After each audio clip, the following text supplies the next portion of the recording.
Hello dear students, आज हम Thales theorem पर बेस्ड एमसीक्यू सॉल्व करेंगे। इससे पहले हम थेल्स थ्योरम को अच्छी तरीके से समझ गए हैं। आज हम क्वेश्चन सॉल्व करेंगे। देखिए बेटा, फर्स्ट क्वेश्चन है, ट्राइंगल हमें दिया गया है, ये इसमें D E line parallel to B C है, which is very very important condition. Thales theorem हम कब अप्लाई कर सकते हैं? जब एक लाइन किसी एक भुजा के समांतर हो। तो यहाँ समांतर दी गई है और ये पार्टीशंस की वैल्यूज़ भी हमें पता है, 3C 4C 6cm and EC हमें निकालना है। तो अप्लाई कर सकते हैं हम थेल्स थ्योरम, क्योंकि लाइन हमारी कंडीशन सेटिस्फाई कर रही है पैरेलल की। So it will be 3C upon 4C will be equal to 6 upon, और इसको जो मिसिंग है इसको हम क्या बोल देते हैं? x बोल देते हैं ना।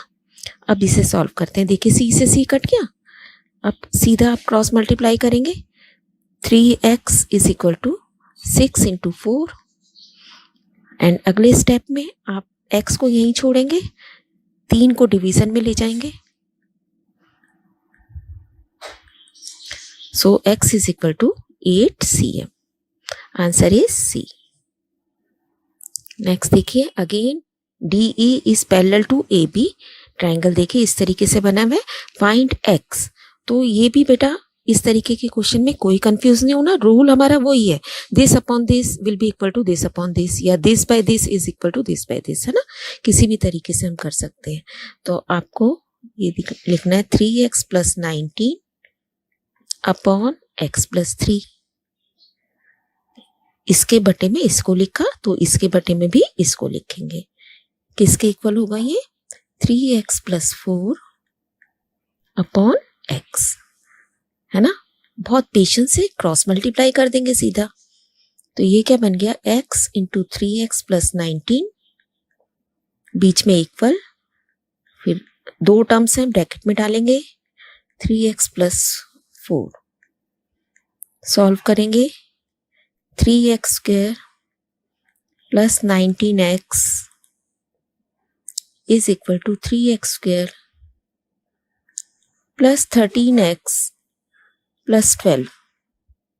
देखिए 3x स्क्वायर कट गया दोनों जगह से, 19 में से 13 गए, 6x equal to 12, x equal to 2। ये आंसर हो गया हमारा।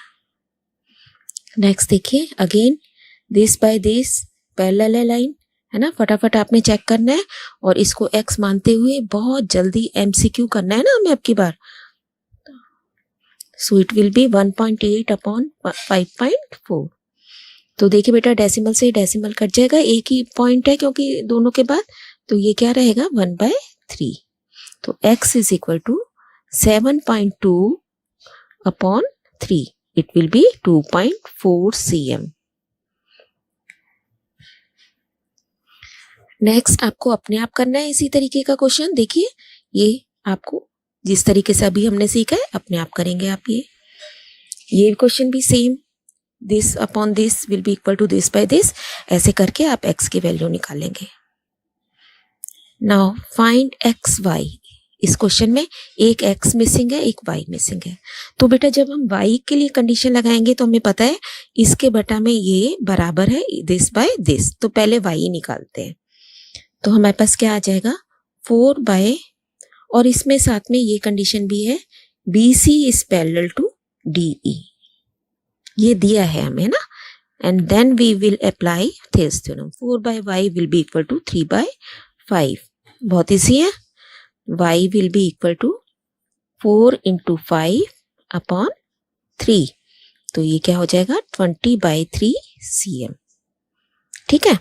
अब हम देखते हैं x के लिए। तो बेटा जब इसके बटे में इसका तो इक्वल होता है ये बाय ये, है ना। लेकिन जब ये साइड आप निकालते हो तो हमें पूरा टोटल लेना पड़ता है इस साइड का। थेल्स थ्योरम में हमने सीखा भी था, ये साइड क्या है? पूरा इस साइड का टोटल जितना। ठीक है। तो जब हम इस साइड को कैलकुलेट करेंगे तो हमें किसी भी एक साइड का टोटल निकालना पड़ेगा, तब हम ये साइड निकाल पाएंगे। देखिए कैसे। दैट मीन्स अगर मैं इधर से काउंट करूं 3 बाय, इन दोनों का टोटल कितना हो गया? 8, है ना। वो किसके बराबर होगा? 6 बाय x के। क्योंकि उसमें हम क्या करते हैं, एक छोटे त्रिभुज की भुजा हम लेते हैं और एक बड़े त्रिभुज की भुजा। तो छोटे की अगर 3 ली है तो बड़े की कितनी हो गई इसके साथ 8। ऐसे ही अगर छोटे की 6 लेंगे तो बड़े की x लेंगे, है ना। इस तरीके से हम इस क्वेश्चन को सॉल्व करने, बहुत ही इंपॉर्टेंट पॉइंट है, आपको बहुत ध्यान रखना है इसका। तो ये बन जाएगा 6 × 8/3, दैट मीन्स 16 cm। यहां देखिए ये दोनों रेशियो आपस में इक्वल थे, है ना, इसमें हमें टोटल करने की जरूरत नहीं थी। लेकिन जब भी आपसे बेस लाइन का मेजरमेंट पूछा जाएगा या इसके करस्पॉन्डिंग ये पूछा जाएगा, तब हम टोटल के साथ कैलकुलेट करेंगे। समझिए इस बात को और डिफरेंस को अडॉप्ट कीजिए बेटा। देखिए बेटा, नेक्स्ट है, ये लाइन हमें देखनी है, इसने कुछ नहीं दिया गया हमें कि ये पैरेलल है या नहीं, लेकिन आप देख रहे हैं ये एंगल इसके इक्वल दिया हुआ है। और कैसे एंगल है, ये संगत कोण है। तो संगत कोण है, इसका मतलब ये लाइन भी पैरेलल हो गई इसके। इसका मतलब है PN is parallel to LM, है ना। अब हम थेल्स थ्योरम अप्लाई कर सकते हैं। तो थेल्स थ्योरम के अकॉर्डिंग हमें x की वैल्यू निकालनी है बेटा। तो अभी मैंने आपको बताया था कि जब भी इसके साथ इसको देखोगे तो हमें इधर और टोटल लेना पड़ेगा। तो x/a will be equal to एक छोटे त्रिभुज की भुजा C और पूरा बड़ा कितना बन गया इसका टोटल B + C। दिख रहा है ना आपको, देखिए ये छोटे त्रिभुज की भुजा x, इस वाले छोटे त्रिभुज की x, फिर बड़े की a, तो x के साथ a लिया है। अब इसमें छोटे की कौन सी है C और बड़े की कौन सी बन जाएगी B + C। ठीक है, ये ध्यान रखना है आपको। तो अब x पूछा है हमसे, x को यही रहने देंगे, a इसके साथ चला जाएगा, AC/B + C। Very important question, so answer is B। Next देखिए, PS/SQ। PS ये है बेटा, SQ है, ये 3/5 का रेशियो दिया हुआ है। तो मान लेते हैं ये 3 है, ये 5 है मान लीजिए। अब PR पूरा कितना दिया हुआ है आपको 28, और निकालना क्या है PT, ये निकालना है ना। तो जब इधर पूरे का रेशियो दिया गया है तो इसका मतलब इधर भी मैं पूरे का कैलकुलेट करके चलूंगी। तो मैं क्या लिखूंगी, 3/ इसका टोटल कितना है बेटा 8, और इसको अगर x मान ले तो x के नीचे भी इसका टोटल लिख देंगे जो कि हमें दिया गया है 28। बहुत ही आसान है, बस थोड़ा सा आपको एक बार ध्यान से समझ लेना है। अब देखिए, क्योंकि इसने टोटल दिया हुआ था हमें, तो मैंने भी इस साइड का टोटल ही इसके नीचे रखा, है ना। 3/8, 3/5 नहीं लिया मैंने अब की बार, क्योंकि मुझे ये साइड तो पता ही नहीं है, ये वाली, इसका मुझे टोटल पता है। तो मैंने भी इधर इसका टोटल करके ऐसे रेशो बना लिया। अब x निकाल लीजिए, सिंपल, 3 × 28 बटा में 8 इक्वल टू x, कट जाएगा 21/2, that is 10.5 cm। Answer is B। अपने आप करना है ये क्वेश्चन आपको बिल्कुल सेम। KP/PM इज 4/13 दिया हुआ है, इस साइड का आपको टोटल दिया हुआ है और आपको KQ निकालना है, बिल्कुल सेम क्वेश्चन है। नेक्स्ट देखिए, ABC is similar to PQR। तो पहले लिख लेते हैं, ABC सिमिलर है PQR की। तो कौन कौन सी रेशो सेम बनेंगे, AB के साथ आपकी जाएगी PQ will be equal to BC/QR and this AC will be equal to PR। अब वैल्यूज रख देते हैं जो जो हमें पता है। AB हमें पता है Z, एंड PQ क्या है बेटा 3। BC आपके पास है 8 और QR कितना है 6। AC is 4√3 and PR is Y। हमें निकालना है Y + Z। तो इसका मतलब पहले Y भी निकालेंगे, Z भी निकालेंगे।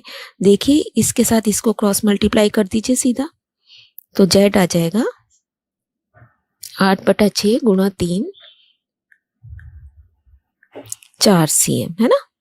ऐसे इसके साथ इसको कर दीजिए, तो Y कितना आ जाएगा 4√3 × 6/8। 4 से 4 कट गया, ये बच गया 3√3।